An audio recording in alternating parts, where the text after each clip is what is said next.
What's up, everybody? You are now tuned in to the Fight Gods podcast, coming at you live on a special day, Monday. We didn't do last night because of the Floyd Mayweather versus Logan Paul fight. We figured we'd give you guys the night off to watch the fights, but we are back today at a special time and date. And so thanks for joining us. Nico, what's going on, man? Cooling, man. It's been beautiful out recently, dude. It has. It was like in the 90s out here today. Nice. That's awesome, man. Yeah, it was pretty nice here, but it was like not quite sunny, man. It kept like threatening to rain, but it was hot. It was probably like 80, but it just wasn't very sunny. And I don't know, we're supposed to get isolated thunderstorms. It never really happened, but it kept looking like it, man. Oh man, it was crazy over here. I went hiking today, spent the day outside with the boy, played in a water table and shit. Like, it was beautiful over here. No threats of rain. Yeah. That's what's up, bro. That's what's up. So we had a pretty wild weekend of different odds and ends and fights and stuff like that. Sure. What did you think of the I don't even know what I want to call it, fiasco last night? I was thoroughly entertained by it. I'll start off by saying that. But what did you think of last night?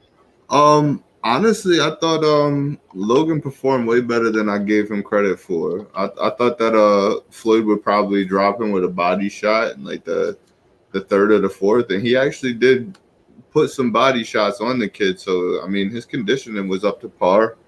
I thought he spent a lot of time looking for the clinch.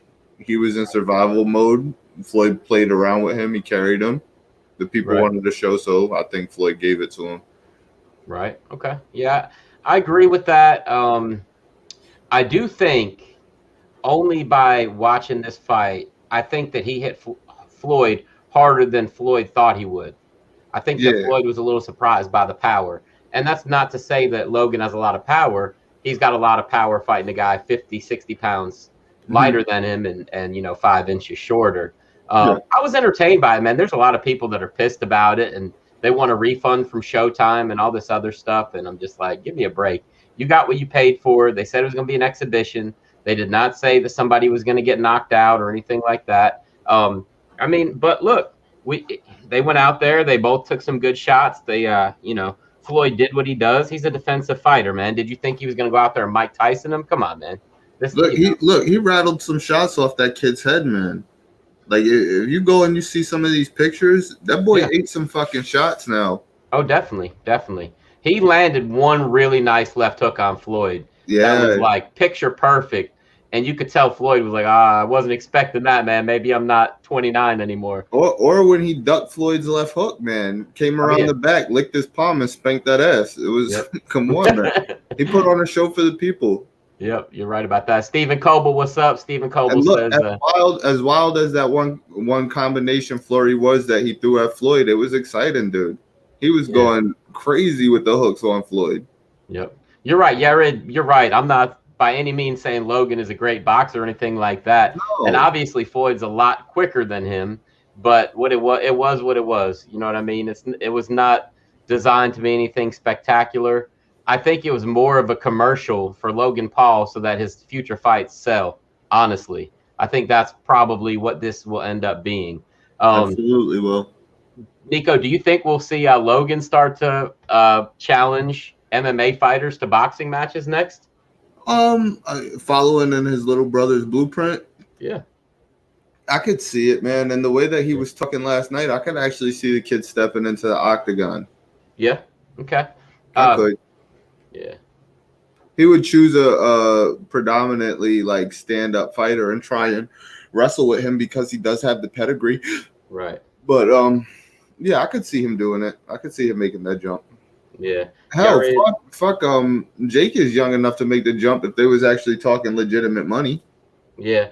Hey, Yared said Floyd just validated Logan and Jake's career. Okay. I mean, yeah. So anyway, back to what you were saying, though. Scott Coker came out today and said that if they want to fight and the UFC is not playing ball, he's ready to play ball, man. He said they are welcome at Bellator MMA when they want. And let's not forget, Bellator just signed a contract with Showtime, so it is not beyond the realm of possibility. They're both fighting, they're both boxing for Showtime. Showtime's now in bed with Bellator. it could happen. You know, I would not be surprised. And apparently Jake was a really good wrestler and wrestled in college, maybe 1 or 2 years. Logan was a real good high school wrestler, but I don't think he wrestled in college. But still, they have that. You know, if you wrestle in college, and I think it was like Ohio State, and that Jake wrestled for, or something like that. Don't quote me. And as far as Logan goes, apparently he was pretty awesome back in the day wrestling. And if you have that, it's good to have. You know what I mean? It's not going to hurt anything. And Nah, even man. if they're just really good sprawlers, you know what I mean? You got that. So I'm going to go ahead and piss some people off here right now. And I really don't care. But if Floyd would have came in last night and did the same thing he did last night, and it was Jake Paul, I think Floyd probably would have gotten hurt. He would have gotten hurt. Hey, Jake Paul is so much better than his brother. Seriously. I just, it really showed that Floyd does not want that fight. Nico's going to sleep.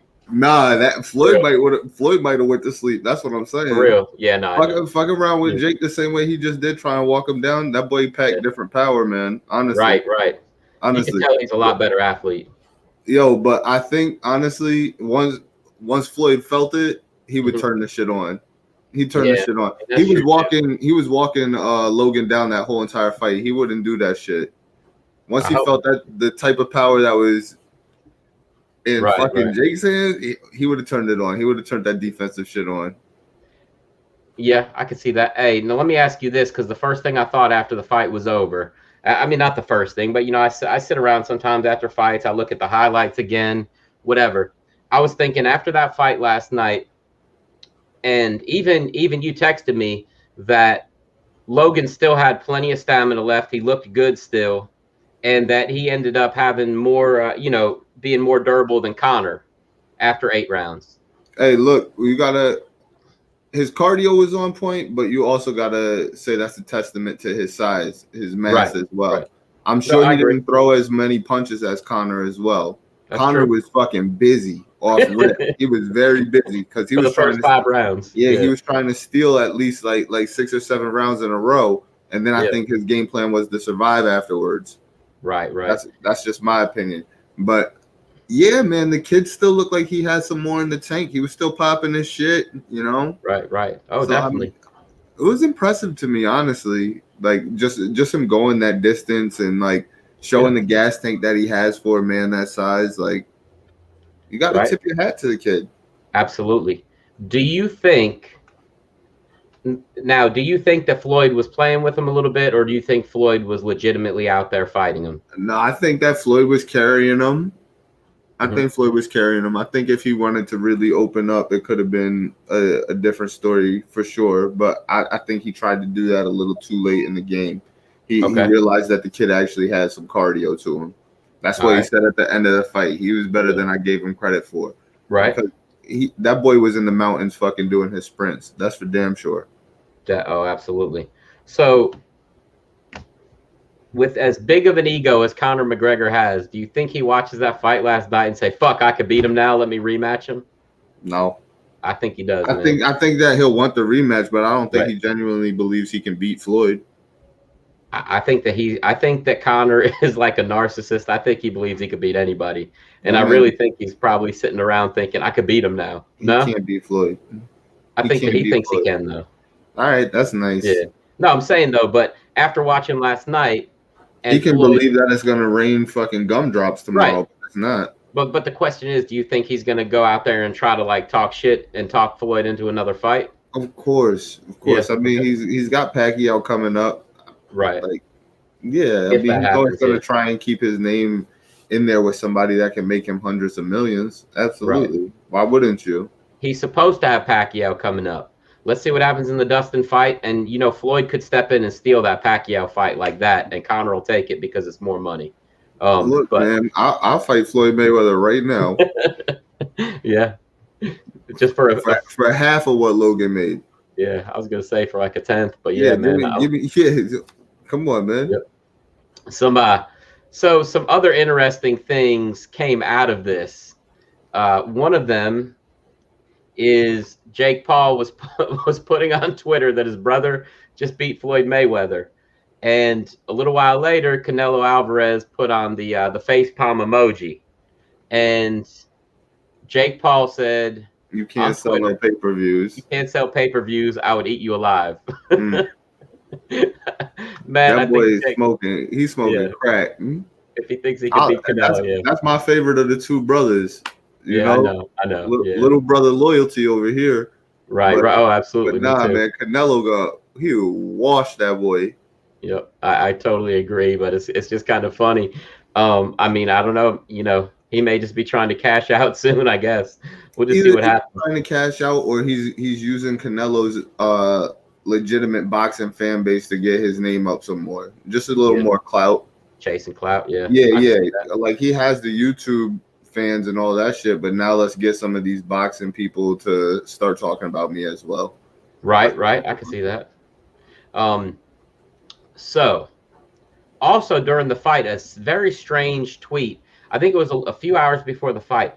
Mike Perry put out a tweet that he was told by somebody that Jake Paul had pulled out of the Tyron Woodley fight, that it's not going to happen now.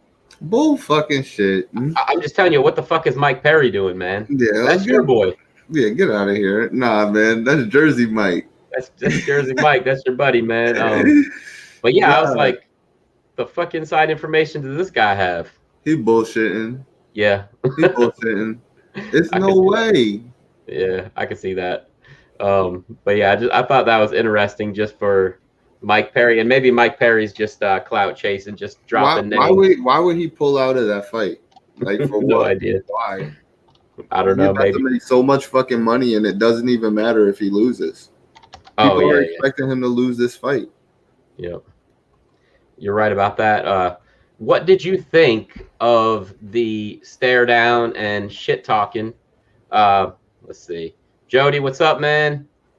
Maybe Mike wants to step in. I don't know, man. I mean, I wouldn't be shocked. Like I know Nico said last week, he doesn't think it'll ever happen, but I wouldn't be shocked if one day, if Logan or Jake Paul does end up fighting Mike Tyson just for that final payday and then hang it up. But so I don't know, man. Nah. No, Jody, we didn't add captions. Do we have captions coming up on Facebook? That might just be in your settings. But anyway, what did you think of the face-off between Jake Paul and Tyron Woodley when they were talking shit, and Jake Paul was telling him, "Hey, man, if you're gonna kick my ass, that's cool. Just bet your salary on it, and if you lose, you give Not it even. to." Yeah, Right? exactly. Look, put up or shut up. Flat out. I'll double your salary, Mm-hmm. and if I beat you, donate your whole shit to my charity. Woodley wasn't answering though, huh? I beat your ass. I Right. beat your ass. That's all he would say back. I beat your ass. Yep. my boy. That don't come off like confidence to me. Nah, it That came don't off come off like ridiculous. confidence to me. Yep. Double my salary, and I want you to donate to my charity if you lose. How about that? Yeah. Why should Hey, you get paid? Why should you get paid? Yep. You donate your whole shit, and I want my salary doubled. Yeah. That should have been what he said. Right. Double Yep. the fuck down. Right. And he could have said, Jake, you're the one who's always saying these UFC fighters aren't making any money, and you're making all this money. So you make he could have done that. Exactly. I just thought it was, Woodley, I don't know, man. He seems like he has a lot to say until he doesn't have anything to say, and then it's just, I'll beat your ass. I'll beat your ass. 100%. 100%.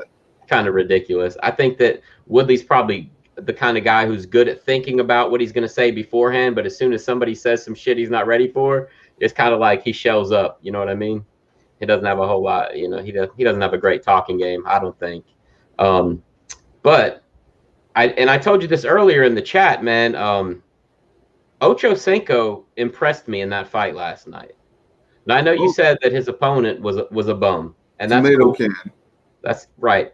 But if you watch that fight, which I watched it twice. If you watch that fight, Ocho Cinco looked like more of a boxer than that guy. Yeah, he had 100%. Way better skills. He did a good job imitating a boxer's bounce. There you go. And you had said something about him getting knocked down earlier online. Why don't you go ahead and say that on here? He got slid, but he got right back up to his feet, and I think that's just a testament to the work that he's put in, and he's clearly been in some sparring matches before. It wasn't his first time getting hit with a brick. Right. You could just tell that. Yep. You know? And like you said, he got right back up. Right back up. Like obviously, Ocho got knocked the fuck out. Y'all making memes of that man. Make a meme of how fast he got back to his fucking feet. And finish the fight. Yes, exactly. And finish the fight. You've seen plenty of other people get slid in that ring and not get back on their feet.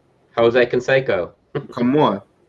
Yep. And man, so yeah, like I said, I was impressed with him. I thought he won the first 3 rounds. I only thought the only round he lost was the 4th because he got knocked down. And he was still doing good in the 4th round. He was a little wobbly at the end. But the other thing people need to realize, and we've discussed it before, cardio in a fight is a whole lot different than cardio in anything else you do in your life. Yes, sir. If you wrestle, you fight, this is a certain type of cardio you got to have. You could play football all day on a Sunday, but you could see that, a guy like him who had great cardio out there on the football field, just, it's not the same. But like I said, I was pretty impressed with him. Do you think we get to see him fight Nate Robinson? Hey, I don't want to see that. You don't want to see that? No, I don't want to see that. I don't want to see Nate get beat up again? No, I don't want to watch Nate get beat up. I don't want to see Nate ever step in the ring again. If I'm being quite honest, not against no. Come on, man. He's too small. He's too little.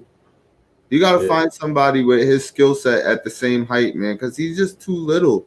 Chad would wash him. He'd keep him at bay with a jab and just lower a power shot on him. Right, right. That's what happened. How much does Nate Robinson weigh? How much did he come in that fight at? Around 190 or something? I don't have a clue. Okay. I think it was like 190 or 195. I have no idea what Ocho Cinco weighed in at last night. I have no idea, or Friday when he weighed in or whatever. But so all I want to say is anybody who didn't like the pay-per-view that ordered it, I mean, it's just too bad for you. You should have read the disclaimer. I personally, I watched the Triller pay-per-view, the one with Mike Tyson and Roy Jones. Exactly what I was about to say. Do it. I was more entertained last night than I was by the Roy Jones and Mike Tyson fight, and you don't hear anybody complaining about that. Exactly. So, yep. And that was Triller, and they have all kinds of other crazy shit like slap contests and arm wrestling, which I loved. But as far as boxing goes, the whole concert, like how many different fucking shows, and this was still better than that. You got straight to the action, and you got Badu Jack last night too, and Badu went the fuck off. So like, he did. You got your $50 worth, or whatever stream you watched it on. Like you're fine. Right. Like stop bitching. Right. Oh, definitely. Now I do want to ask you about this, Nico, because I have a feeling that Triller, Fight Club, and their whole situation. Yeah, Stephen Koval said the Tyson fight was garbage. I agree. Just Triller right now. Apparently, Mike Tyson is no longer with them. It was a one-fight deal with them. Jake Paul signed to Showtime, and Roy Jones is pissed off at Triller because they never paid him his money. So I don't know who else they have signed as far as big names go, but if they were planning on doing more than just these 2 pay-per-views that they did, got some bad publicity right now. That's not good. Right. That's what I was stiffing the fighters now. Right. And it's just a weird time in boxing. But I think that Triller, let's see, he said Galactus said Hurd versus Arias was. Yes, absolutely. Yeah. 100%. I'm not gonna lie, I was on the road yesterday and I did not see that fight. No, Arias was that good. Arias was crazy. Hurd was walking that motherfucker down out there looking like Shannon the Cannon Briggs, and Arias was going wild with right hands. Nice. It was a good battle. That's for damn sure. Yeah. Galactus, thanks for coming in, man. I like to see that. I want more YouTube followers to start coming in and talking to us during the show. Thank you for and feel free to comment on anything, definitely.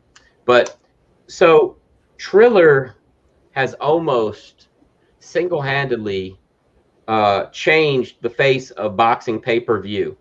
How's that, bud? With those 2, because they're showing, number one, that you don't need a huge competitive main event. You just need somebody whose name people recognized, number one. And number two, they're kind of showing that you can make it into like a variety show and have these guys like, like Chad Ocho Cinco. A lot of the time in the past, we wouldn't have seen him fight on Showtime. But because, Triller's doing this and they're having celebrities box and all this other kind of stuff, it seems like Showtime and who else is like, Golden Boy, those kind of companies like that are going to follow in their footsteps as far as they don't need the most serious boxing going on for them to sell pay-per-views, in my opinion. I mean, what do you think? I think that blueprint was created by Vince McMahon. Yeah, I mean, that's definitely true. You can't argue that one. Yeah, that's what I think. You're doing the concert in the show. Yep. Big name headline, like stop. Come on, Vince been doing that. Right. Well, I guess boxing. Super Bowl been doing that. It's the incorporation of pop culture and music to the fighting game. Like it's come on, man. The blueprint's already been laid out like that. Right. Well, maybe Triller's just the first ones to have the balls to actually throw it on boxing. Yeah. Jody kind of looking at a WWE playing and making it more about entertainment and boxing. Definitely. We seen it in Rocky 4, right? James Brown. Brown. Yep, that's Apollo funny. Creed, ridiculous come out. Yeah, you're right about that. We've seen it. You're right about that. Hey, so I guess enough about last night's boxing. Before we go to fight night results and our thoughts and all that kind of stuff, have you read any of the stuff that Paulo Costa is talking right now? Was he was the one alluding that Logan was on the roids, right? That or what? I didn't see that, but that's definitely possible. But so he pulled out of the fight against what's the guy's name? Who? Because of his pay? Because of his pay, yeah. He pulled out of that fight against, let me see who it was against. I can't remember. Kelvin Gastelum stepped in, and it was against, I can't even think of the guy's name. He used to be a light heavyweight. Now he's a middleweight. Like I said, I can't think of his name. Jared Cannonier. So Paulo Costa has said he never signed the contract, and UFC announced this fight. He said, I don't know, okay, why UFC announced this fight if I didn't sign is my question too. He said, UFC needs to pay me as a main event fighter to have fighting in main events. YouTubers are showing all disgrace on this business. Another tweet, UFC needs to pay me as main fighter and have fighting in main events. Oh yeah, that's the same one. Okay. But it's interesting what he's saying there, and I like what he's saying there. And it definitely leaves a lot to be desired as far as the UFC fighters pay and MMA fighters in general. And I believe he's absolutely correct. He fought 13 or 14 guys, was undefeated before he got to a title fight, and went out there and made like $300,000 or $400,000 to fight Israel Adesanya.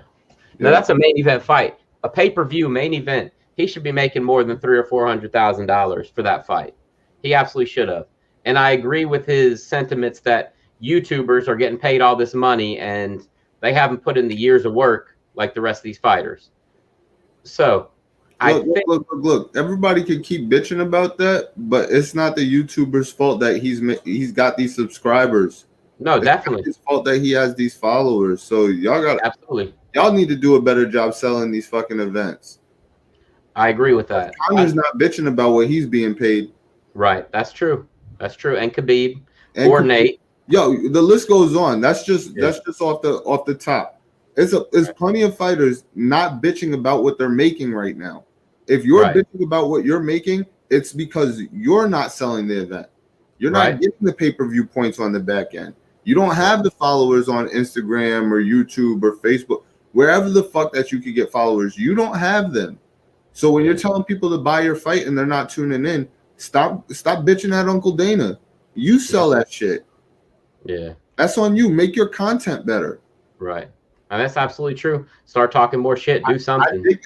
I dig this whole like fighters union shit and like working to get the fighters more money. I'm with all that. But when you're talking about being paid top dollar, or like the rest of these guys who are making that like 10%, 1% money that you so desperately want, it's on you to gain these followers and to sell your event, period. And it's been like that since the beginning of the time. If you're an amateur fighter, you're selling fucking tickets. You sell those tickets to the event. You still got to give a promoter the cut before you get paid out.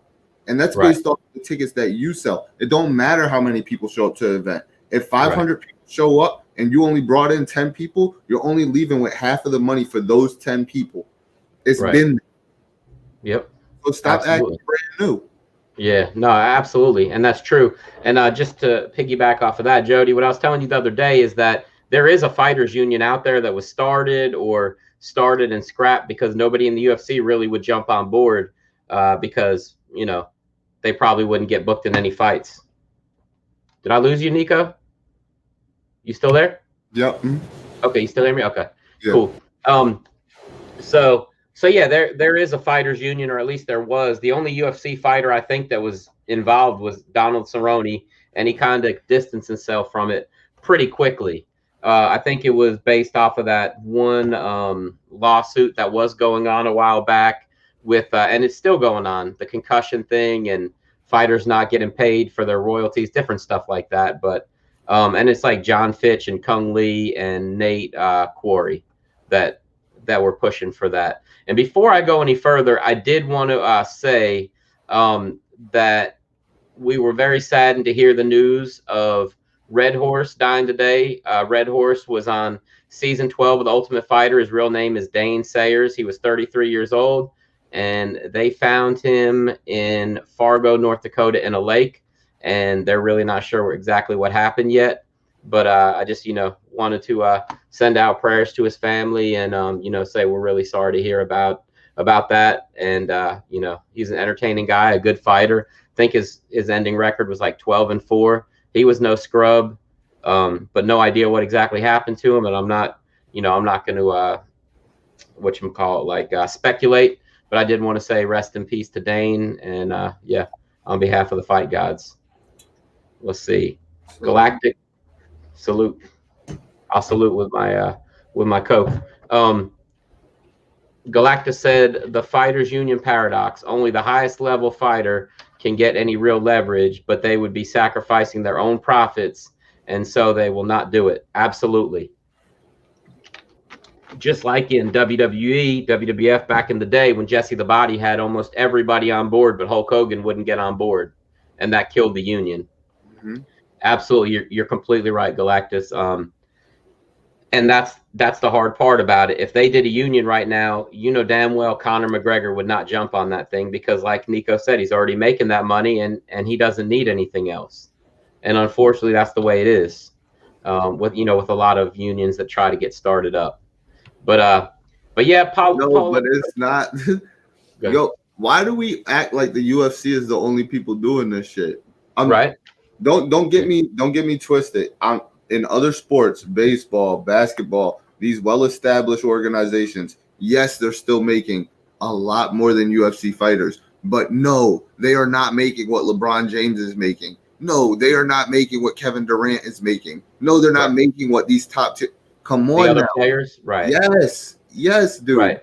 Homie on the bench who's picking up like 20 fucking minutes, 13 minutes. He's not making that same money that LeBron is making. Right, but he's still making about $500,000 a year because there's a union, right? Okay, I dig it. Because there's a union. Okay, go ahead.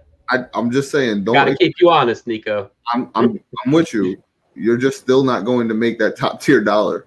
Right. No, I agree, and not everybody can. But I do feel like if there was a union, they could come up with some kind of a figure and say, hey, this should be the minimum pay for any fight that any fighter in the UFC gets paid. Let's say it's $20,000. Anytime somebody steps in the octagon, they should at least make $20,000. What you decide to pay them or what they can negotiate with you is up to you.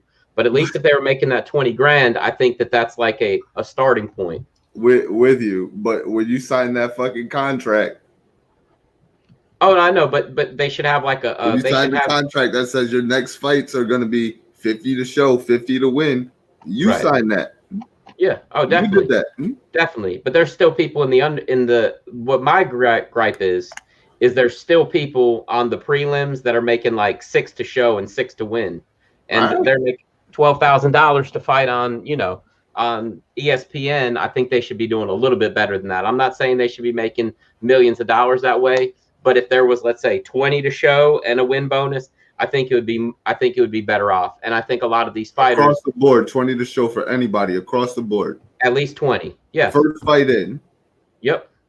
Okay. I think that's what it should be. Okay. There should be at least some kind of a minimum. Just like there's a league minimum in baseball, basketball, football, there's like there's a minimum salary those guys have to make per year. The worst guy on the team is making like almost $500,000.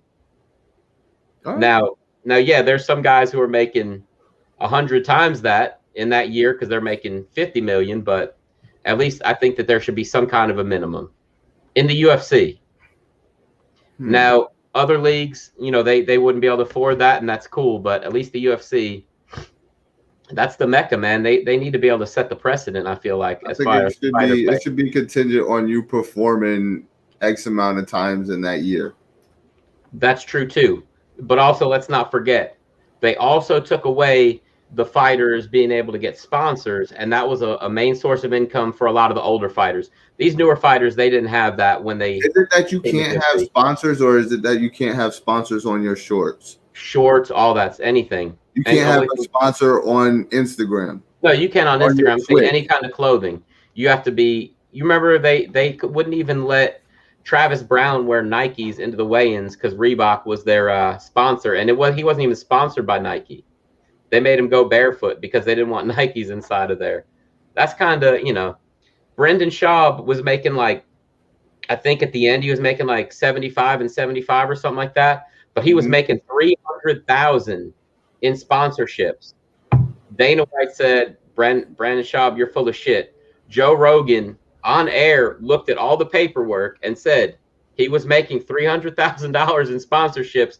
Now Reebok is giving him $10,000 a fight in sponsorship. Wow. Because he was wearing people's clothing out there. He wore a hat out every fight. He wore some, track pants. He had logos everywhere. Yeah. That's kind of, that's all I'm saying is if you're going to do the whole, and yes, the Reebok thing does make it so you make a minimum amount of money, but if it's your first fight in the company, it's only a couple thousand. It's not like it's, Yeah. But I digress. I didn't want to get too far into the fighters union talk, but I do think that Paulo Costa. Did you see the beginning of Floyd Mayweather's post-fight press conference? I didn't see the press conference. I saw his interview. There was a press conference also. I didn't see it. A press conference after the fights. Yeah. What did he say? He walks out on stage and there's 2 bottles of smart water on the table, and you can very clearly hear him say, "Did they pay to be up here?" Somebody's like, "Nah," and he was like, "Then they gotta move," and he takes them and throws them underneath the table. I'm like, yeah. And then they bring out a essential water bottle and they put that on the table, and they paid to be here. And then they bring out another water bottle and they hand it to him, and he holds it under the table until somebody gives him the sign. Yeah, they just paid, and he puts it up on the table too. That man is a business fucking man. You cannot get next to him without paying top dollar, bro. It's crazy. Insane, dude. Insane. Right. You're right, man. It's all about that product placement, and Floyd knows that. Hell yeah. That's what's up. Yeah. I mean, I'll have to check that out, man. I didn't see the press conference. I had a lot of shit going on last night, but I was just happy to see the co-main and the main event and Ocho Cinco. But yeah, let's talk about Fight Night, Nico. I'll go ahead and pull up the card here so we can so I can look this thing over and we'll go down the line. Yes, sir. So, Nico. Will sounds gleeful right now, everybody. I do. I do. He sounds gleeful until we get to that final tally. That's true. Final tally. But I will say, Nico, that last night, or no, Saturday night, I went 1, 2, 3, 4, 4-1. 4-1. You went 3-2, so I did get that one up on you. But in total, just for the night. However, get the fuck out of here, man. However, Nico still went up one on the overall tally. So. That's all right. But so all right. Nah, So you did first, a great job calling, man. I should have fucking went with Ponzinibbio. That was a bad mistake on my behalf, man.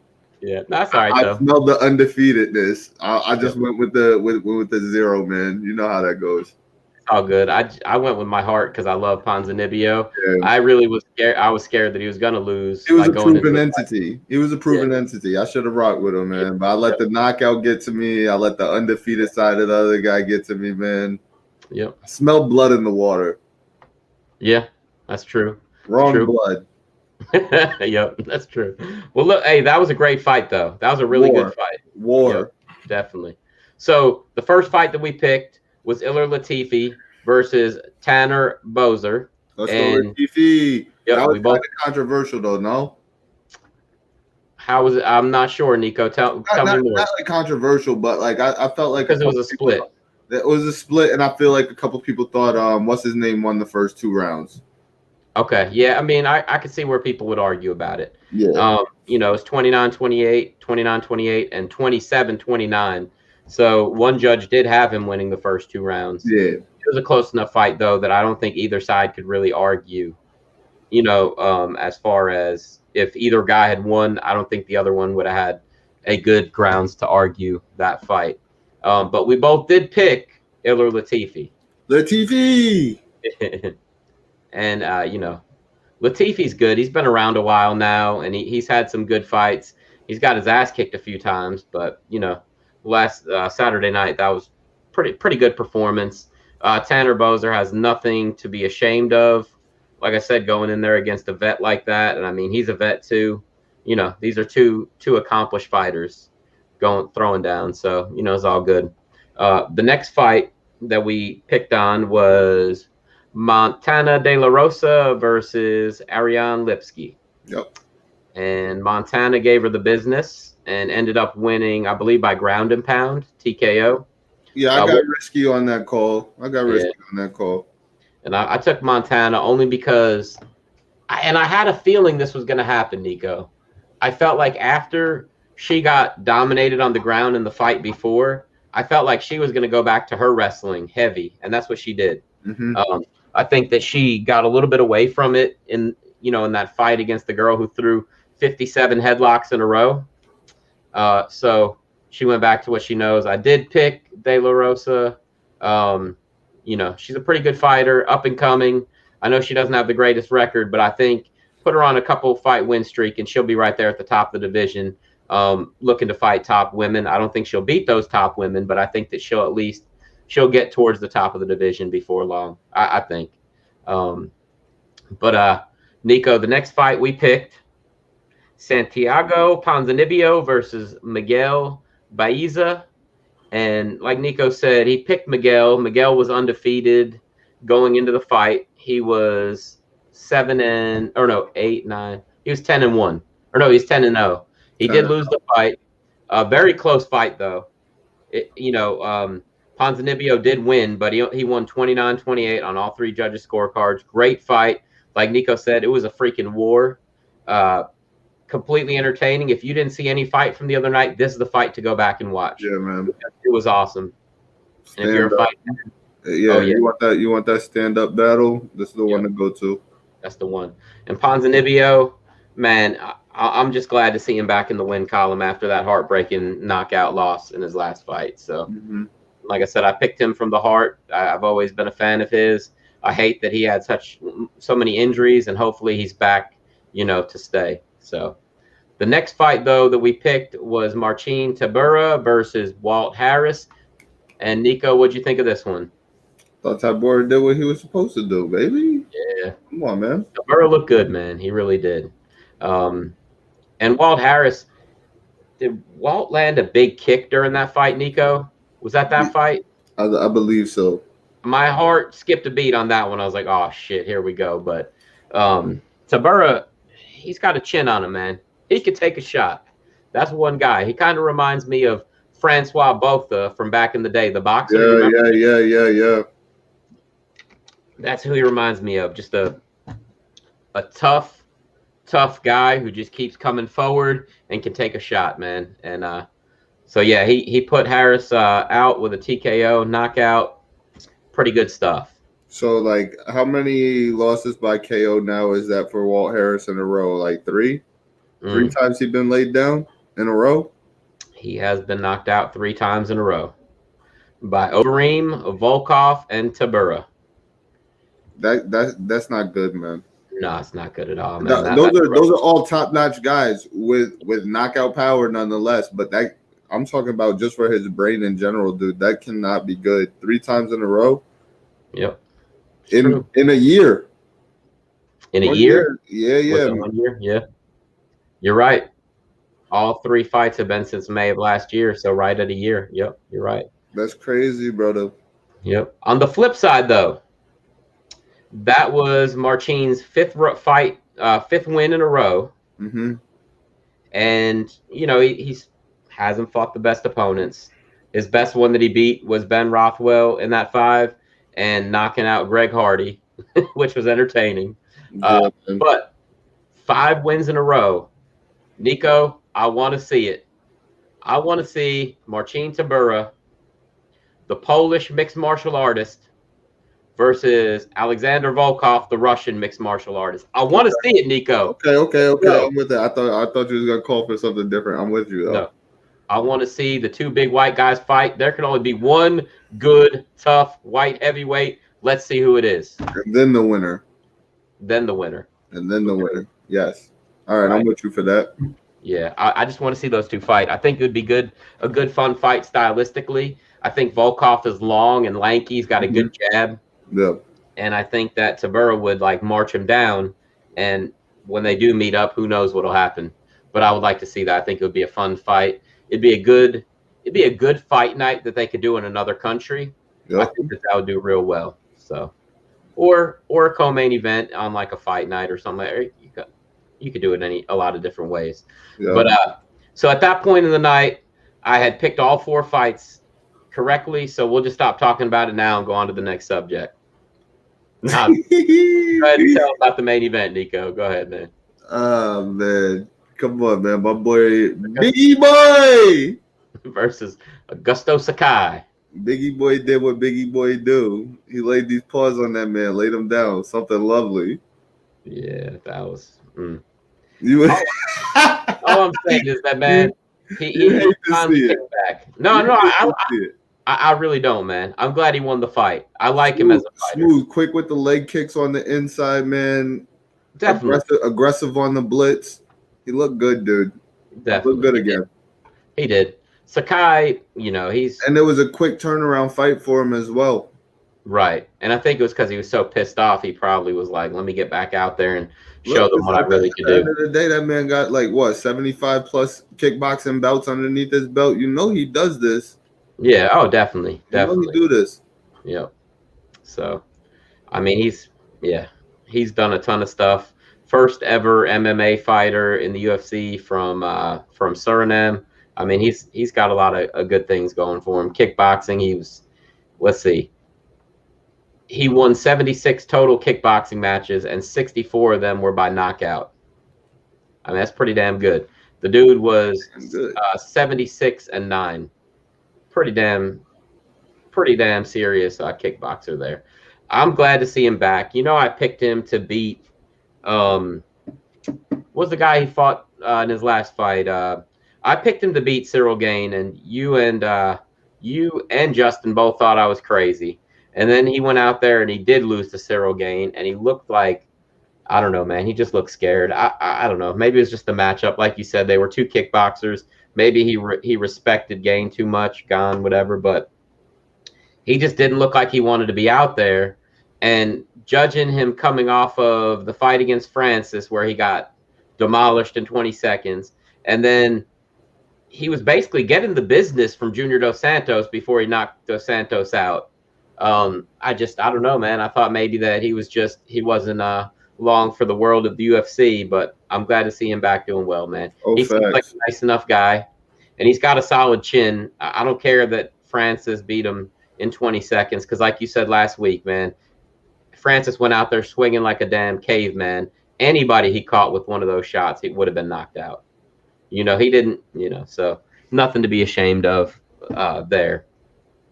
So Yeah, I liked Fight Night, even though there wasn't the greatest on paper. It didn't have the biggest names or anything like that, but it was a pretty good event nonetheless. A lot of exciting fights, a lot of finishes on the main card. I mean, we had 3 out of 6 fights uh, as finishes on the main card. Nico, there was a fight earlier in the night. I only saw the highlights from it. It was Alan Patrick versus Mason Jones, and it was another accidental eye poke, and it ended in a no I contest. didn't see it. This shit is getting like so ridiculous, man. It's happening man. too much. Like you said, they got to go with Trevor Whitman's gloves, or somebody's got to do something. They got to figure something out, man. They've got to. It's getting to be too much. So what happened? Declared a no contest immediately. No contest, yeah, because of an eye poke. Shitty, man. It's happening a lot, man, and it's depressing. It just kind of makes the fights suck, man. I mean, it just takes the wind out of both fighters' sails, because they're training 6, 8, 10, 12 weeks. They get out there, there's an accidental eye poke, and now, okay, we're done. Nobody's getting a win bonus, and it just sucks. So the other thing that I wanted to point out to you, Nico, was that again we saw a few split decisions on the same card. Split decisions are becoming more and more prevalent in the UFC, and it just goes to show you how inconsistent the judging is. Yeah. We had 2 split decisions the other night. It seems like every event now is having 2, 3, 4. It's just getting kind of ridiculous, man. They got to get these referees under control and doing a whole lot better job. The referees and the judges. I say the referees because most of the judges are referees also, but either way, at least all the referees are judges. Not all the judges are referees. Yeah, there you go. But besides that, Nico, we have some other pretty good events coming up. I think, let's see, the next event is going to be Izzy, right? Let's see. When is Izzy? I think you're right. I think Izzy's this weekend, right? Yeah, fight week. Yeah, that's going to be nice, man. I'm excited about that. Speaking of which, did you see the back and forth between him and Vittori? What was that on, bro? What was it on? Yeah. It was on ESPN, but it was on their YouTube. Okay. Yeah, it was after this fight. I think it was that night or earlier in the day. I don't know. I saw it after the after fight night, but yeah, man, them boys popping shit, yo. They don't like each other. Bro, it was hilarious. When Israel said he's like a bitter ex-girlfriend that just won't go away. Mm-hmm. Oh my God, I died laughing, bro. But Vittori had some good one-liners in there too. I'm not, we're not gonna put him down because he was pretty good too, man. I like the whole deal. But let's see. Okay. Hey, Nico, you did call that right, man, as far as on Raw tonight. So some stipulations were added to the Bobby Lashley versus Drew McIntyre match. What's that? What happened now? I was watching the shit too before we tuned on here. So what the hell is going on? Lashley demanded that a stipulation be added that if McIntyre loses, he will never get to challenge Lashley again for the WWE Championship. Beautiful. McIntyre agreed, providing Lashley would agree to his terms and turned it into a Hell in a Cell match, which you called that, a month ago, that those two would be the Hell in a Cell match. No. So at Hell in a Cell right now, the 3 matches signed are Bianca Belair versus Bayley, Rhea Ripley versus Charlotte, and Bobby Lashley versus Drew McIntyre. Hey, the women's matches, although we've seen those matches before, there are some good matches, man. I like those matches. Definitely. We'll see. Rhea and Charlotte are doing what? Charlotte and Rhea Ripley. In the cell? What's that? In the cell? Yeah. No. They're just wrestling each other, and Bianca Belair versus Bayley. What's that? Are Bayley and Bianca in the cell? Not yet. I mean, I'm sure another match will get added. But right now, those are the only 3 matches that are. One of the females got to go in the cell. They got to, man. Maybe Alexa Bliss and Shayna Baszler. Oh yeah, they were doing the the Alexis Playground tonight, right? I didn't get to see it, but I neither. what was going on between those two? Because I know that they're kind of doing their thing. The doll doesn't like Shayna. Okay, right. Okay, got you. Come on, man, you gotta ask Izzy about this. Oh no, me and Izzy talk about it, and the funny thing is that she won't say hell, so she'll be like, heck in a cell, and I just start laughing, bro. Super cute. Yeah, so hey, that's cool though, man. I mean, it's good that she doesn't like to say that, Absolutely.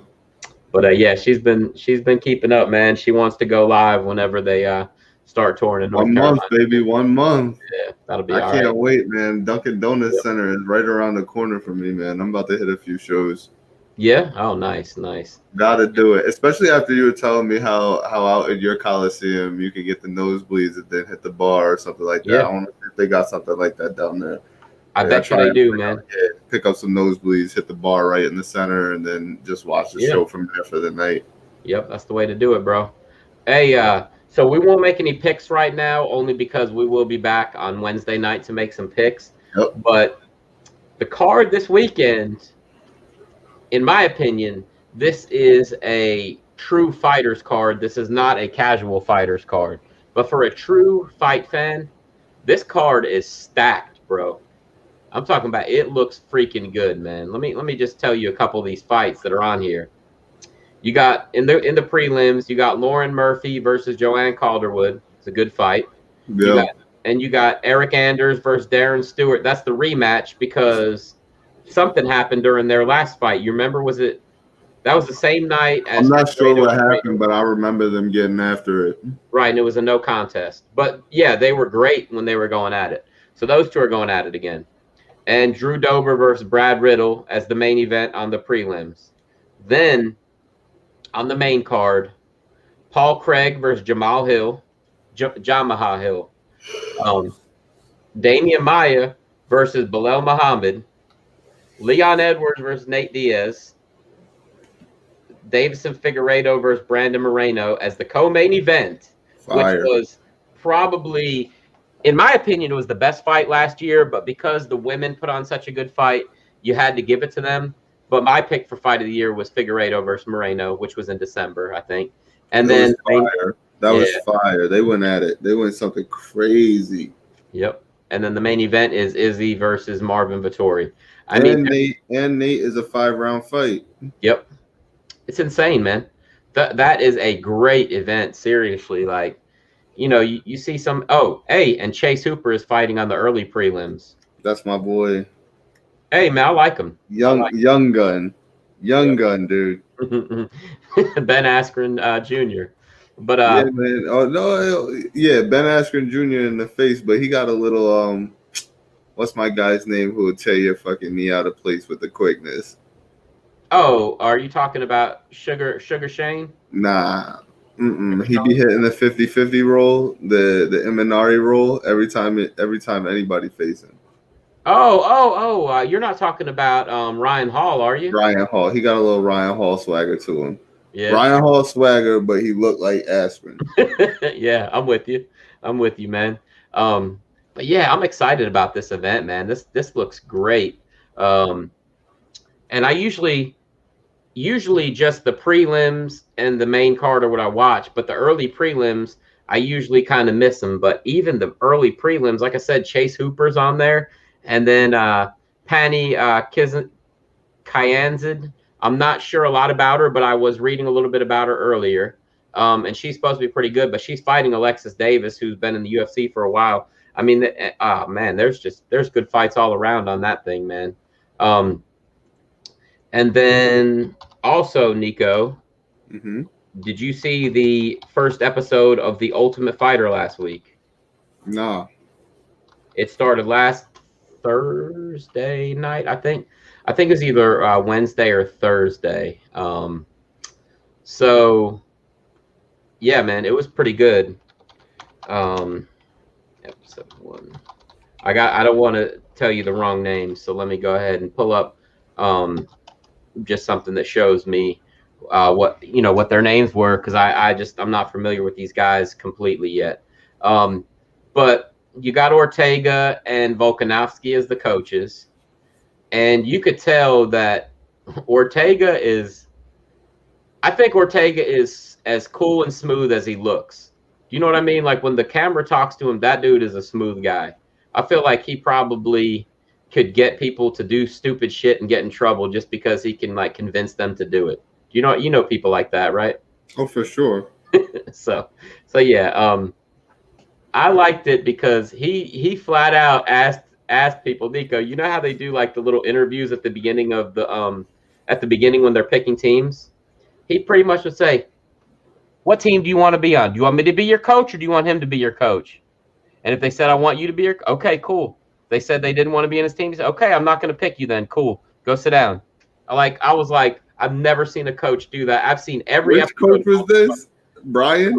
Brian Ortega. He was like, which coach do you want? What team do you want to be on? I was like, yeah. I was like, that's right. That's the way to do it, man. Oh, like, that's my kind of energy. yeah, like, hey, man, if you want to be with me, be with me. If you don't tell me now. Cool, man. Let's not waste each other's time. I liked it. Like that. I like that. Absolutely. So he got to pick the first fight, and Volkanovski got to pick the first fighter. Yeah. I'm not even, you know what, Nico? I'm not even going to spoil it for people because some people may not have seen it yet. The first fight was pretty damn good, though. It was Andre Petroski versus Aaron Phillips. I won't say what happened, but they were two pretty interesting guys. Very, very different from each other, but they both are good wrestlers. Will is being nice because I'm catching up on this shit tonight. And after I do, spoiler alerts is done. Hey, we'll talk about it Wednesday. Facts. We'll wait 1 week each time. We'll do it on Wednesdays. We'll go ahead and talk about the about what happened. When does this show go on? I think on Thursdays. I'll check it out right now. Right. But look, this dude named Aaron Phillips so far is one of the most entertaining guys that I've seen on the show, and I'm going to tell you why. Nico, this motherfucker admitted on the show to everybody he learned jiu-jitsu by watching YouTube. Good man. He said, I watched YouTube and I learned jiu-jitsu from there, man. He's like, I started learning all my moves, blah, blah, blah. I was like, that is fucking awesome. Has anybody tested his jiu-jitsu? I mean, you gotta see it, but you have to watch it. I believe that you can learn fantastic jiu-jitsu through YouTube. I think so. And I'm dead ass. You gotta have somebody to try it on, but exactly, because you can go to a lot of MMA schools, BJJ schools, and they have open mat live rolls. Yep, live rolls. You don't have to even pay to get on the floor because people are getting ready for competition. They're just looking to tap out anybody. Come step on this fucking mat. So if you're really studying some shit at your house and you're going to open mat live rolls, you could probably get really nasty at jiu-jitsu if you wanted to through YouTube. Right. Yep, you're right about that, man. Hey, it comes on at 9 o'clock on Tuesday nights. There we go. And it's on ESPN or the ESPN app, whatever. I'm such an advocate for YouTube. Honestly, I think it's the greatest invention, like, known to man. And you can literally learn, like, fucking anything. I'm gonna tell you a story about YouTube, Nico. So many do-it-yourself projects on there. Oh, easily. So a few years back, a few years back, I was working a job for a guy. It was kind of a bullshit job. I was just helping this dude out, doing maintenance and stuff like that. He had a legit company, but he was his only employee, so he's just paying me cash. And I was helping him. He had the contract to fix anything that went wrong in this trailer park that's in a horrible part of town here in Burlington. And so I was helping him out because he had other accounts and stuff like that, but it was all like handyman stuff. So he'd just send me over, oh, go fix this and this. You ever fixed that before? No, I've never fixed it. Well, just you figure it out, you know. So I go over to this house, and this lady does not speak much English. She was a Mexican lady. She was very sweet, and, you know, thank you. But her roof was leaking. And I have like all these tools and stuff, but I'm like, what in the heck am I doing here? Like, I don't know what's going on with her roof. Bro, I pull up a YouTube video. I'm on top of a trailer, Nico, trying to get service because we're back in the woods in a trailer park, watching a YouTube video to figure out how to fix this lady's roof, bro. It was hilarious, man. It's facts, though, but you can learn how to do that shit, or well enough to get the job done. That's for damn sure.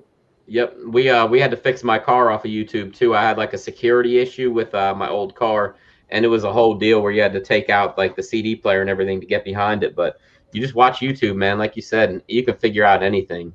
But yeah, so that was a fun time, man, being up on a roof and trying to figure out with YouTube what to do. But yeah, man. So with this dude saying he learned jujitsu off of YouTube, he might not have learned all his jujitsu off of YouTube, but as long as he learned like some good stuff, you know, that's a good start at least. So let's see. All right, Nico. So this is I won't call this breaking news, but Dana White put out some quotes towards Paulo Costa, which we were talking about earlier. And he called him a big juice head monkey. Oh, no, Dana did? No, I'm lying. I'm guessing. Bro. Oh my gosh, Nico, you see, this article was not published until 9:30 tonight. We were starting at 9:30. We haven't had any chance to look at it, but this is in reference to what I said earlier about Paulo Costa's tweet saying UFC need to pay me as main fighter to have fighting in main events. YouTubers are showing all disgrace on the business. And then he also said, just to be clear, I never signed or locked up in that contract to fight Jared Cannonier. He's talking about why UFC announced this fight if I didn't sign. My question too.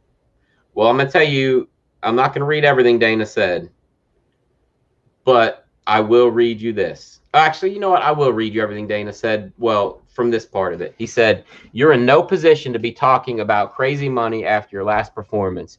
You either want to fight or you don't want to fight.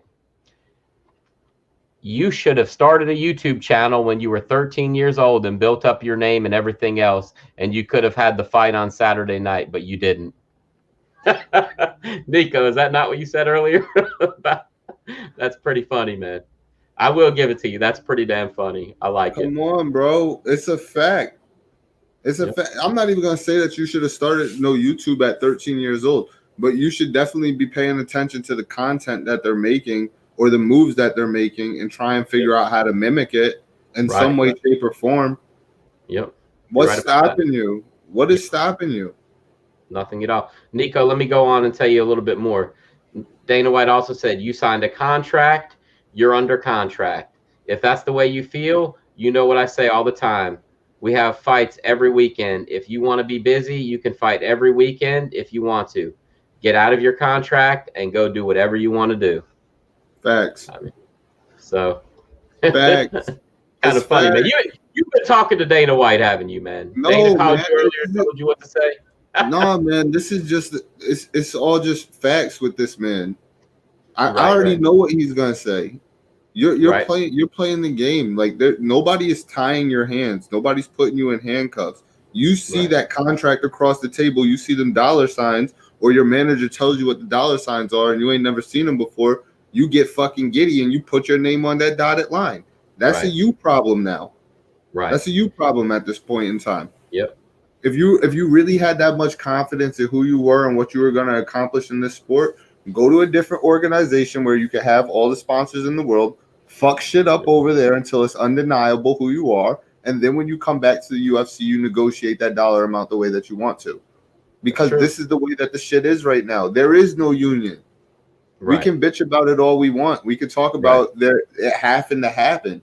Great, it's out there. It's in the atmosphere. It has to happen, but it's not right now. So fucking back yourself by either generating more fans through your content or getting out of your contract and going making money through sponsorship. Those are your options. Yep. That's your options. Man. It sucks, but that's what it is, man. You're right about that. You're definitely right. Hey, I'll be honest with you, man. I would love to see Paulo Costa in Bellator fighting at 205. I think there's a lot of great matches he could have over there, man. There's some great fights, and he's a big kid. Man, I got a guy over there who would love to bust that ass. Hey, hell yeah. Try him. Hey, I go try him. Go fucking try him, please. For real. He will welcome you with open arms. That's what's up. That's true. I totally agree with you, man. So the last thing I wanted to talk to you about tonight, Nico, is Ariel Helwani leaving ESPN. Have you heard about that? I did not hear about that. Ariel Helwani decided not to renew his contract. Usually we're doing fight talk, or we're doing WWE, boxing, UFC, any of that kind of stuff. But I just I normally don't talk too much about other personalities in MMA. But Ariel Helwani is a very important guy in MMA, and that's the only reason why I'm talking about it. So he decided not to re-sign because ESPN would only offer him 50% of what he's been making up to this point. They asked him if he would take a 50% pay cut. And in my opinion, they didn't expect him to sign. In my opinion, Dana White told ESPN, get rid of this dude. I don't like him, because they've been beefing for years. And now that the UFC is in bed with ESPN and everything UFC is on UFC Plus, I think that rather than publicly humiliate him or, just whatever, you're fired, I think that ESPN just took what Dana said and said, okay, no problem. I think Dana White can pull strings over there with as big of a deal as UFC has with him. Unfortunately, he's got that kind of clout. I mean, what do you think? I think that it would be very foolish and unwise if Dana did do that. If Ariel leaves and it's because of Dana, Dana's just shooting himself in the foot, dude. Honestly, like, who does more promotional work for you than fucking Ariel? And when it comes to the MMA community, as a journalist, who's more well respected? Yeah. Besides us. I lost Nico there for a second. He was saying who's more well respected as far as journalists go. Go ahead, Nico. Yeah, I missed you after that. Who's more well respected as a journalist than Ariel Helwani? Like, Besides us. Come on, man. Besides us. Besides us, of course, man. I know this is where the people want to get their content from. But the guy, he's damn near the GOAT. Right. He's laid out the blueprint for people like you and I, honestly. Yeah. Oh, absolutely. I think the Showtime will scoop him up real quick. And the reason why Dana can't stand him is because he's so fucking real. Like, that's all it is. He's about the facts. He gets to the facts. If he's wrong, he'll renege on the shit. He'll tell you when he's wrong. But for the most part, he's about the facts. He has his sources. He goes to them. And if he's breaking information before you, Dana, you got to talk to your balls. Yeah, right. Balls, baby. Yep, you're right. It's not on him. Do you remember what started off their whole feud, Dana White and Ariel Helwani? Tell me. So I can't remember what UFC it was, but I think it was like UFC 197 or 198. Ariel Helwani broke the news about an hour before the UFC event started that Brock Lesnar was going to be on UFC 200. Exactly. And Dana was furious. There was something else that he broke on that too. But look, that's not Ariel's fault, dude. Unless Dana told Ariel, unless Dana told Ariel directly and told him keep your mouth shut.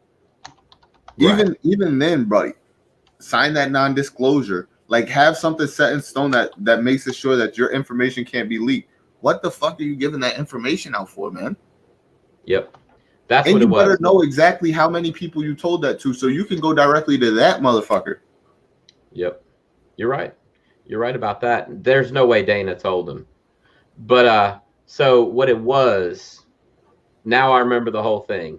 It was a few events before UFC 200, and Ariel Helwani broke the news that Conor was coming back to fight Nate in a rematch, and that Brock was coming out of retirement to be on UFC 200.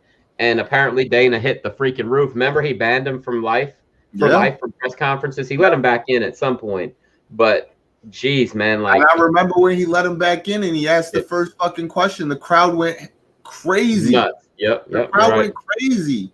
Yep. Stop beefing with this man. Yep. You're right. I'm with you on that one. Hey, what is the deal with this guy, the Schmo? Do you know much about him?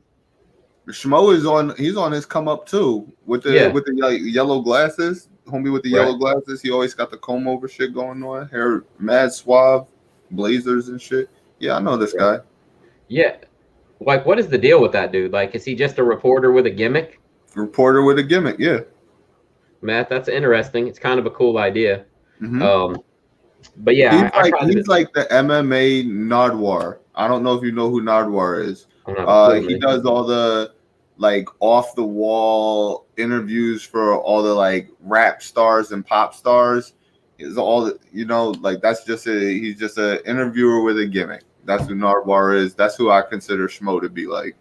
Okay. Yeah, I mean that makes sense, man. That's a good idea. I kind of like that idea. I've seen him and I think he's kind of funny. Every time I see him, I'm like, the dude makes me laugh. That's why I was asking about it. I didn't know if he was I don't know, man. I don't see a whole lot about him. Like I know he's got a YouTube channel, but sometimes it seems like he's a parody and sometimes he seems like he's being serious. Mm-hmm. So, I mean, kind of a cool idea to have a gimmick as a reporter, man. So, but we'll definitely keep an eye on him as well. And good luck to Ariel Helwani if he wants to come on the Fight God sometime. We'll make room for him, maybe an episode or two. But we'll just have your people call up people. Wait, they cannot get rid of Ariel, man. Yeah, he's gone.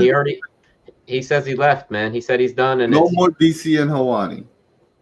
Not on ESPN, no. You know what they'll probably do? They'll probably put DC and Shell together. Because those two both have shows with him, they'll probably condense it into one, or they will put somebody like Paul Felder or somebody like that ESPN already has working for them. That's so corny, man. You're gonna lose out on a lot of viewership like this. This is awful, honestly. Yeah, I was reading about it. Ariel could have went down as one of the fucking goats of this interview shit. Like he would have been looked at like Stephen A. Smith with his that's just how people look at him. But for MMA, man, what are y'all doing right now? That's so ridiculous, man. Yep. His last day is a week from tomorrow, so that's so disappointing. Yeah, they'll probably put out one more Ariel and the bad guy, and one more Ariel and DC, and then next week he leaves. And what does it do for your fucking company? Like nothing. Like getting rid of him does nothing because he's still going to make reports. He's still going to do it. MMA is going to be in him forever. He knows where his fan base is at. Well, you think it's going to stop him from tweeting if he gets information first? No, he's still going to tweet that shit. The people are still going to see it through him first. So what you're doing is fucking ridiculous. Yep. I guarantee you Showtime's got to do something with him. They've got to, man. With them having Bellator and everything else like that, they got Mauro Ranallo back. God, I loved listening to Mauro Ranallo call the boxing last night, bro. I love the guy, man. He got the long hair going on now too. I was gonna say he's got almost like a mullet. He got like the mullet going on. Ooh wee. I love that dude, man. I think he's freaking awesome, man. Mamma mia! Dude is ridiculous. Bro. Yeah. Oh gosh, man. So hey, I would love for WWE to bring Ariel Helwani on as a fucking caster. I would love that. I would love it. Be amazing. And he's so about it. He's so about WWE. That would be absolutely insane. You could have him and Rosenberg do some commentary together. Yes, just two Jewish guys. That's why I cannot stand the other dude though. Right. No. What's the other guy's name? Sam something? What a dipshit, man. I don't like him at all. His name's Sam. I don't even know, man. What's his name? I think his name is Sam. What the fuck is that dude's name? He's like a little weird guy with glasses and curly hair. Sam Roberts. You know that guy? Sam Roberts. Yeah. I know. He's got curly hair and glasses and I don't even know if he's got glasses. No, he doesn't have glasses. He's just a weird dude, man. He kind of looks like a crackhead Bob Ross. Yeah. I know what you're talking about. That dude gets on my nerves, man. Replace that dude because he thinks he knows it all. Yeah, give Ariel his job, man, for real. I would love to see that, man. But I don't know, man. I'm at a loss. Like I said, I was not happy to hear that Ariel was leaving ESPN, and it sounds like you share my sentiments exactly. I would love to hear what DC had to say or how he went to bat for him for this shit too. Right. Please, ESPN, please. Do not bring on that other dude, John. What's John's last name? The heavy set dude who asked the first question at every single UFC. They will not. Please don't let him have Ariel's spot, or I'm gonna kick somebody's ass. He don't got no name like that. They will not. Oh, I know, but geez, that dude kind of gets on my nerves. He's good. Like I think he asks the right questions, but I feel like he like is kind of thinks he's John Morgan. I think John Morgan thinks he's bigger than he is. Ariel fucking dwarfs that guy. You Yeah. know what I mean? Ariel's a giant. That dude, he's in the shadow, way in the back. And But man, Ariel still talks to the fighters like I'm not with respect. Not that this other guy doesn't talk to the fighters with respect, but he kind of like talks to them like he's on their level. Like he just like shooting the shit with them. I'm like, nah, buddy, give them a little more respect than that. Like give them the floor the definitely, way that they deserve it. I totally agree, man. I'm totally with that. Um, but Nico Alpha doesn't have any new content, so we're gonna skip Alpha I this actually week. screen recorded Alpha the other day. I should send it to you. I screen Did recorded you him really? during his live. Yeah, because I was like, he hasn't been putting out no content, so I'm gonna just film him making content. And And it how was was some it? pretty funny shit. It was funny. It was Yeah, funny as always. Yeah, of course. He started doing uppercuts and like punched himself in the face. He put on a glove on one hand and a pad on the other, and he's showing you how he practices pad work while when he doesn't have a pad man. He's get just the fuck fucking, out of here. he's just hooking his own hand. Are you Oh my kidding me, God, I man? swear to God, it's the best. It's the best. Bro, we got to see that. Next I'm episode, we'll watch pad it. man, then power puncher. Like he's going. Oh my gosh. Yo, it's so funny, man. That is hilarious, man. That's some good shit, man. All right, well, let's go ahead and wrap this up, Nico. It's kind of a shorter episode because we will be back on Wednesday, so we didn't Yeah. want to put out too much crazy content today and then, overload you guys on Wednesday. But don't forget, next Wednesday, June 16th, Ken Shamrock will be in the building. We will be in here talking shit, What's our having final fun. scores today? What's our final scores today? Oh, man, I'll have to look that up. I Let's like see. 14-2, huh? 14-2 in Aljo. 14-2 in Aljo. Yeah, and I was. I'm Let's see. making moves, baby. Fuck, man, I'm 8-7. Hey, I'm still better than 50% though. Amen. Still better than 50%, and don't worry because this weekend I'll make up for it, man. Yeah, I might just get a little crazy in these main and co-mains. I might just get a little crazy. I hope not, man. Who knows? I hope not, but And I feel like Nate Diaz's match should count too. Yeah, okay. It's 5 I'll rounds. that. It's 5 rounds. Yeah, that's right. So we're doing co-mains and mains. So then I'm 9-5, and you are 15-2 in Aljo, and I'm 9-5. Hold on, 10-5. No, I think I was at 12. I think I'm 14. Yeah, you're 14-2 in Aljo. So that's 17. That's 17 fights. So I was 8-6. Yeah, I'm 8-7. No, 9-7. I'm 9-7. 9-7. Yeah, okay. Because I got the co-main right this week. That's right. I was 8-6, 9-7. Yeah, there we go. So I'm not doing too bad. And don't worry, after this weekend, I'll be 11-7, and you'll be like, I don't know, 16-2 maybe. Something like that. We'll see. We'll see how we pick, man. But don't get all crazy and think Vittori's going to kick. No, I wouldn't go that crazy. I might go Leon over Nate. Right. I might not though. I haven't made that decision yet. We'll talk on Wednesday. Yeah, that sounds good to me, man. That sounds good to me. I do want to say though that, and we'll talk about it Wednesday, like we said. But I think that this fight coming up, Israel Adesanya is going to come out there with a vengeance, like he's got something to prove. And I think that that's going to be a determining factor in this fight. I think we're going to see a more aggressive, a more, prove the haters wrong. He's gonna do shit like John Jones in his rematches. He's got like where it's not even close. But also coming off of that loss and people saying that he's been exposed and he's a bum and all this other shit. Fuck you. Israel Adesanya is still the best striker in the company right now.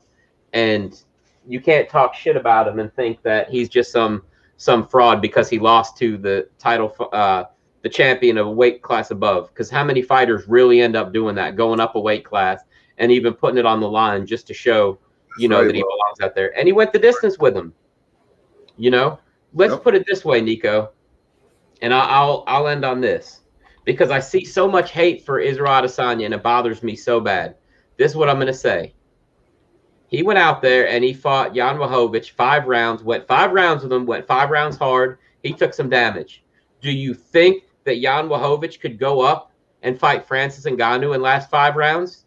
No fucking way. Exactly. No fucking way. Exactly. Not a chance. Can you really imagine that? Y'all going up to fight Francis? Get the fuck out of here right now. But that's, that's the same thing we're talking about here. He went up a weight class. Do you guys think that Charles Oliveira could go up and fight Kamaru Usman in last 5 rounds? Not a chance in the world in my book. Not a chance in the freaking world. It's just the way it is, though, man. But anyway, on that note, let's go ahead and take it home, Nico. Come on, baby. He's Nico. Let's go. It's not Bruce Buffer, but you've been here live. Hey, TMG, baby. That's right. We will see you guys on Wednesday. Have a good week, and we'll talk to you then. Peace out.